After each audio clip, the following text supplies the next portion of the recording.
ریچھ کی لاش دھکیل کر میں بڑی مشکل سے اٹھا اور پھولا ہوا سانس روکنا چاہا، کیونکہ میں رات کی تاریکی میں چیتے کے لیے تر لقمہ بننا پسند نہیں کرتا تھا۔ ٹٹول ٹٹول کر رائفل تلاش کی، پھر ریچھ کی پسلی میں گھبا ہوا چاقو نکالا اور پیٹ کے بل چلتا ہوا اسی نالے کی طرف چلا۔ چیتے سے محفوظ رہنے کی وہی بہترین جگہ تھی۔ ابھی چند قدم ہی آگے بڑھا تھا کہ ایک بار پھر کھڑبڑ کی آواز آئی اور میں وہیں ساکت ہو گیا اور غور سے اس طرف دیکھنے لگا۔ ایک اونچے درخت کی شاخوں میں چھپا ہوا سفید سا جانور نظر آیا۔ میں سوچنے لگا کہ یہ چیتا تو نہیں ہو سکتا، کوئی اور ہی جانور ہے، ممکن ہے کوئی الو یا بندر ہو، مگر اس کا رنگ سفید تو نہیں ہو سکتا۔ میں نے آہستہ سے رائفل سیدھی کی اور نشانہ لے کر فائر کرنے ہی والا تھا کہ دفعتاً ایک اور خیال بجلی کی مانند میرے دماغ میں آیا۔ میں نے فوراً لبلبی سے انگلی ہٹا لی۔ مجھے یاد آیا کہ یہی وہ درخت ہے جس پر میں نے لالا بدری رام کو چڑھنے کی ہدایت کی تھی۔ بدری رام جی، میں نے آواز دی۔ ہاں جناب، فوراً جواب آیا، اور میں تکلیف کے باوجود اپنی ہنسی نہ روک سکا۔ بیچارہ اسی وقت سے درخت پر ٹنگا ہوا ہے۔ نیچے آ جائیے لالا جی، خطرہ ٹل گیا ہے۔ تھوڑی دیر بعد لالا جی میرے پاس کھڑے مجھے سہارا دے کر اٹھانے کی کوشش کر رہے تھے۔ پھر انہوں نے جیب سے دیا سلائی کی ڈبیا نکال کر تیلی جلائی اور میں نے انہوں نے مجھے غور سے دیکھا۔ لالا جی کا چہرہ خوف سے سکڑ گیا تھا اور وہ برسوں کی بیمار نظر آتے تھے، لیکن میرے زخم دیکھ کر انہیں کچھ کہنے کی ہمت نہ ہوئی، صرف اتنا کہا، جناب آج ہم دونوں کے مرنے میں کوئی کسر باقی نہ تھی، آئیے اب واپس چلیں، خدا جانے بیل گاڑی کدھر گئی۔ میں نے دیکھا تھا کہ چیتے کی آواز سن کر دونوں بیل ایک طرف بھاگ نکلے، اب نہ جانے کہاں بھٹک رہے ہوں گے۔ بیل گاؤں کا راستہ پہچانتے ہیں، وہ سیدھے وہیں گئے ہوں گے، میں نے جواب دیا، اور ہم دونوں دیا سلائی کی تیلیوں کا سہارا لیتے چھپتے چھپاتے بستی کی طرف لوٹ آئے۔ چیتا زخمی ہو چکا تھا اور ہمارا یوں جنگل میں آدھی رات کو پھرنا سخت حماقت تھی۔ وہ کسی بھی لمحے ہم پر حملہ کر سکتا تھا، لیکن خدا نے ہمیں بچایا اور ہم دونوں صحیح سلامت گاؤں کے اندر پہنچ گئے۔ لالا بدری رام جاتے ہی اپنی کھاٹ پر پڑ کر بے خبر سو گئے، لیکن زخموں کی ٹیس نے مجھے سونے نہ دیا، جانے کہاں کہاں چوٹ لگی تھی۔ اردلی نے بیرا کے بارے میں بتایا کہ وہ آرام سے ہے اور سو رہا ہے، اس کی بیوی اور بچوں کو بلانے کے لیے آدمی صبح بھیجا جائے گا۔ لالا بدری رام تو صبح سویرے پنگرام کی طرف سدھار گئے، کیونکہ ان کی نوکری کا سوال تھا اور وہ ایک لمحہ بھی میرے پاس ٹھہرنے کے لیے تیار نہ تھے۔ بیرا کی حالت اس قابل نہ تھی کہ وہ میرا ساتھ دے سکتا۔ اب میں تنہ تنہا رہ گیا، لیکن چیتے کو تلاش کرنا ضروری تھا، کیونکہ زخمی ہونے کے بعد اس کا آدم خور بن جانا ایک فطری سا عمل تھا۔ سارا دن جنگل میں گھومتا رہا، لیکن اس کا کہیں پتہ نہ چلا۔ رات کے آخری حصے میں بھی جان پر کھیل کر اس کی کھوج میں نکلا، لیکن بے سود۔ اب میں کسی بری خبر کے انتظار میں تھا، اور یہ خبر تیسرے روز رات کے 8 بجے مجھ تک پہنچ گئی۔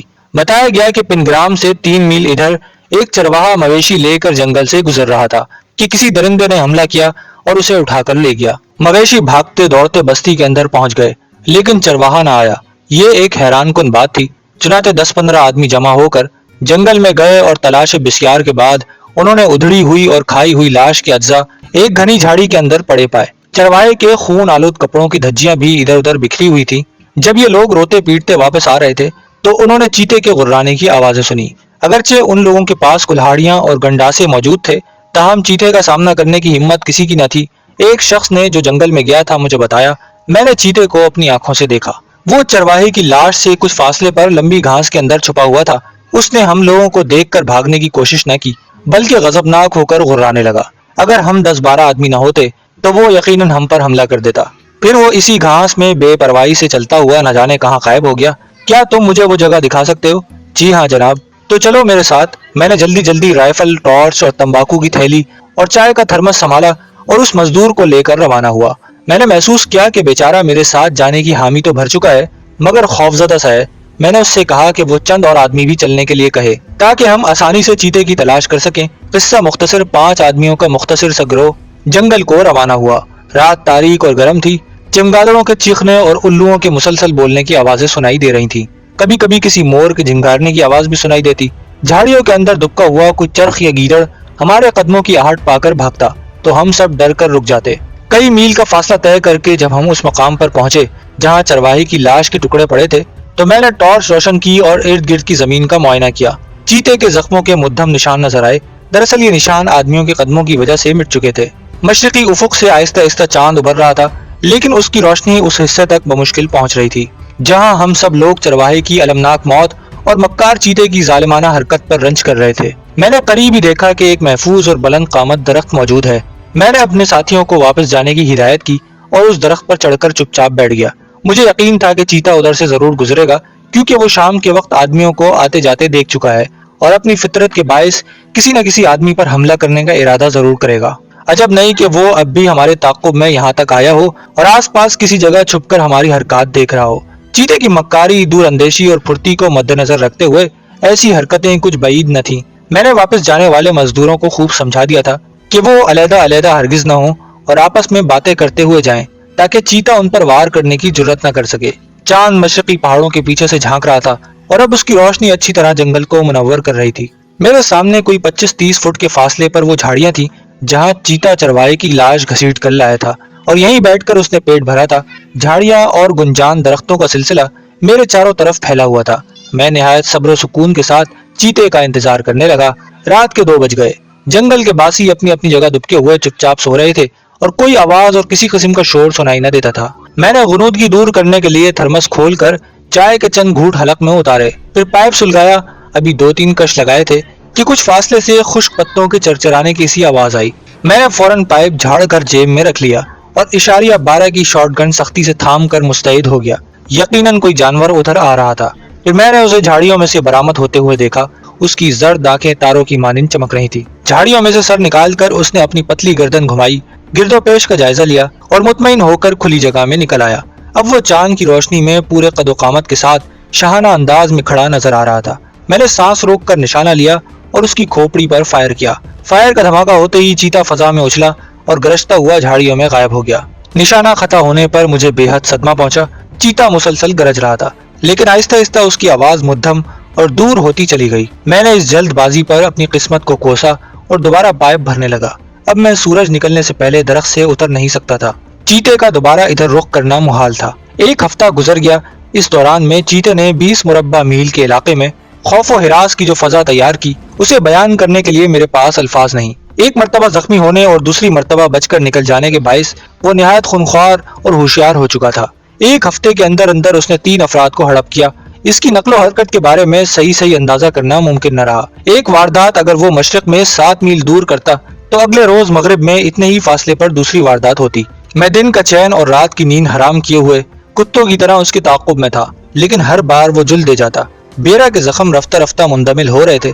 اس کی بیوی جو نہایت سیدھی سادی اور شریف عورت تھی اپنے خاوند کی تیمارداری میں لگی ہوئی تھی۔ 10ویں روز صبح سویرے میں جنگل کے سرے پر بیٹھا بندروں کی اٹکیلیوں سے لطف اندوز ہونے کے ساتھ ساتھ چیتے کو گھیرنے کی تدبیریں سوچ رہا تھا کہ بیل گاڑی کے پہیوں کی آواز آئی۔ مجھے خیال ہوا کہ آنے والا اجنبی ہے یا اسے کوئی حادثہ پیش آیا ہے۔ اتنے میں گاڑی قریب آ گئی۔ میں نے دیکھا کہ اس میں جتا ہوا بیل بے تحاشا دوڑ رہا ہے اور گاڑی میں کسی آدمی کا دھڑ خون میں لت پت اس طرح لٹکا ہوا ہے کہ اس کے ہاتھوں کی انگلیاں زمین کو چھو رہی ہیں۔ میں نے لپک کر گاڑی روکی، گاڑی بان کو نیچے اتارا۔ اس کا سانس ابھی تک چل رہا تھا۔ اتنے میں گاؤں کے لوگ جمع ہو گئے۔ ہم نے اس کے منہ میں پانی ٹپکانے کی کوشش کی لیکن پانی حلق میں نہ جا سکا اور بانچھوں سے بہہ گیا۔ میں نے دیکھا کہ اس کا سینہ اور پیٹ زخمی ہے اور خون بڑی مقدار میں بہہ چکا ہے۔ مرنے سے چند منٹ پہلے اس نے آنکھیں کھولی اور صرف 2 الفاظ کہے، بدری رام چیتا، پھر اس کی گردن ڈھلک گئی۔ گاڑی بان کی حالت سے اندازہ ہوا کہ یہ حادثہ پیش آئے زیادہ دیر نہیں گزری۔ شاید لالا بدری رام ادھر آ رہے تھے کہ چیتے نے راہ میں حملہ کر دیا اور گاڑی بان کو زخمی کر کے لالا بدری رام کو اٹھا کر لے گیا۔ میں نے فوراً گاؤں کے لوگوں کو جمع کیا اور 50-60 آدمیوں کا گروہ تیار کر کے جنگل میں گھس گیا۔ بیل گاڑی کے نشانات دیکھتے دیکھتے آخر ہم پگڈنڈی کے اس حصے پر جا نکلے جہاں چیتے نے حملہ کیا اور بیل پگڈنڈی چھوڑ کر جنگل میں جا گھسے تھے۔ یہاں خون کے دھبے بھی دکھائی دیے۔ میں سوچ رہا تھا کہ اتنی دیر میں چیتا بدری رام کی لاش گھسیٹ کر دور لے گیا ہوگا لیکن چند قدم جانے کے بعد اندازہ ہوا کہ چیتے نے زیادہ دور جانے کی زحمت گوارا نہیں کی اور بدری رام کو ہلاک کر کے وہیں کھانا شروع کر دیا تھا، کیونکہ لاش ایک جھاڑی کے باہر اس حالت میں پڑی تھی کہ اس کی ایک ٹانگ غائب تھی اور چیتے نے پشت پر سے بھی تھوڑا سا گوشت کھایا تھا۔ چنانچہ میں نے لاش کو وہیں پڑا رہنے دیا اور لوگوں سے کہا کہ وہ واپس گاؤں چلے جائیں۔ چیتا لاش یہیں چھوڑ گیا ہے اور وہ کسی بھی وقت دوبارہ ادھر آئے گا۔ میں اس کا مقابلہ کرنے کے لیے موجود ہوں۔ گاؤں والے واپس جا ہی رہے تھے کہ میرے دیکھتے ہی دیکھتے چیتا ایک طرف سے برآمد ہوا۔ اتنے آدمیوں کو دیکھ کر وہ رکا لیکن بے پرواہی سے چلتا ہوا لاش کے قریب جا پہنچا، اسے منہ میں دبایا اور گھسیٹ کر جھاڑیوں کے اندر جانے لگا۔ لوگ اس چیتے کو دیکھ کر اس قدر ہراساں اور بدحواس ہوئے کہ چیختے چلاتے بھاگ اٹھے۔ میں خود چیتے کی دیدہ دلیری اور بے خوفی پر حیران تھا۔